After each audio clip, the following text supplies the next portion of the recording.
whole load of them in my drawer of me just sitting there going, never going to be used. Okay, right back to you. Brilliant. Okay, so start off with, this story is kind of inspired by your daughter. Then is that right? That's right. It wasn't actually directly inspired by her, but it was inspired by the kind of stories she would tell me. She'd get home from kindergarten and climb on my lap and start telling me this great story which she dictated and I had to write down, which she called Holly's story, because her name is Holly. And it was about a little girl coming home and finding what she thought was her mum, and then discovering it was an evil witch who was pretending to be her mum and who imprisons her in the cellar.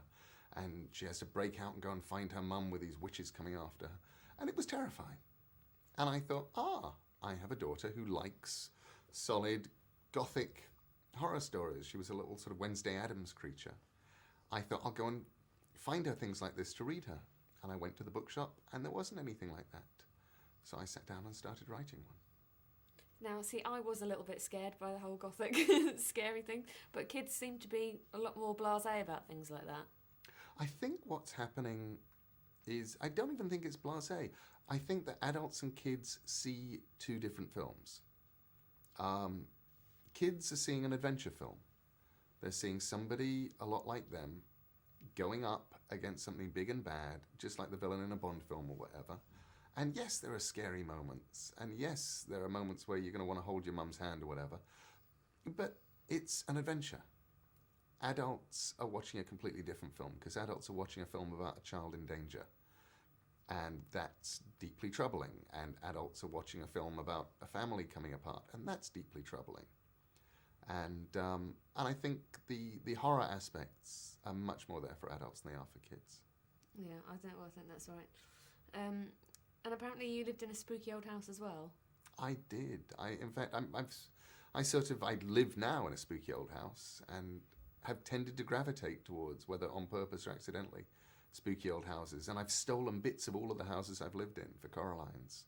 The very first house that we lived in was a big old manor house, and my parents had bought the servants' quarters, which meant that there was one big door that was actually opened onto a brick wall from when the house was converted.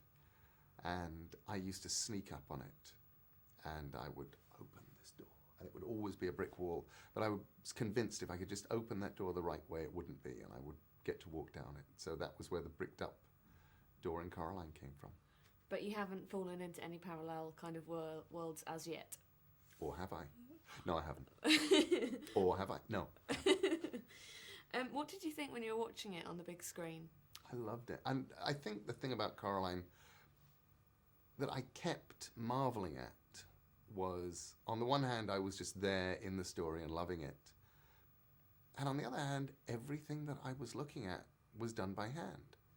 The idea that anything that moves in Coraline moves because somebody reached down and moved it, whether it's the tail of one of 400 Scotty dogs in a theatre, or whether it's Coraline walking, or whether it's the grass. You know, the wind blowing the grass is because somebody moved each little blade of grass, which had a wire in it, just a tiny little bit. That still astonishes me. The idea that they're making, it's an art form, where with 30 animators working on 40 sets, on a really good day you get 10 seconds of usable footage, is astonishing. What's the anticipation like then, in the fact that it takes quite so long to do? You know they're making a film of it, you know how long it takes them to make 10 seconds. What was your anticipation like for actually seeing the final thing and in 3D? I couldn't wait, and I had to wait, and It was sort of like, it was like waiting for Christmas, only it took 9 years from the point where Henry decided to do it, and about 4 years from the point really where Coraline started being made for Christmas to arrive. And then I was terrified, and Henry was terrified. He flew into Minneapolis, where I live currently, and we sat in a cinema, and I packed out the cinema with everybody I knew, even my family doctor, everybody was there. Only because I thought otherwise I'm going to be sitting in this empty cinema and I'm going to be looking at the screen and Henry's going to be looking at me. So we have to fill this place. And what made it just perfect for me was listening to the gasps and the wonder noises, you know, that sort of the noise people make when they see fireworks. Sometimes there are moments of 3D that make people go, and it's just magic. Did the family doctor give it the thumbs up? He did. My family doctor liked him. Brilliant. And finally, what's next for you? Because I know you're always working on a million things. I am always working on a million things. What's next for me? I'm actually writing a new book right now, which is a strange sort of non-fiction-y thing.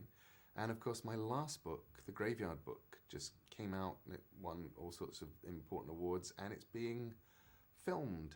Neil Jordan is going to be directing that. He's just finished the script, and they're just going out right now and figuring out which studio is going to be doing it. So that's terribly exciting. Do you get involved in that? I know it's funny when it's your story, but somebody's making it into a film, so then it changes. But I love getting involved in the filmmaking process like that. Because what I like doing is finding people whose work I love and who I respect, and then letting them get on with it and just helping when necessary. I don't like films that are literal translations of books. I like places where you've got somebody creative and interesting and they do their own thing. Coraline the book isn't Coraline the film, and I think that's great. And The Graveyard Book as a book will not be The Graveyard Book as a film, and I think that's great. Brilliant. Thank you very much. Another film I'm looking forward to seeing then. Thanks very much. I really enjoyed the film.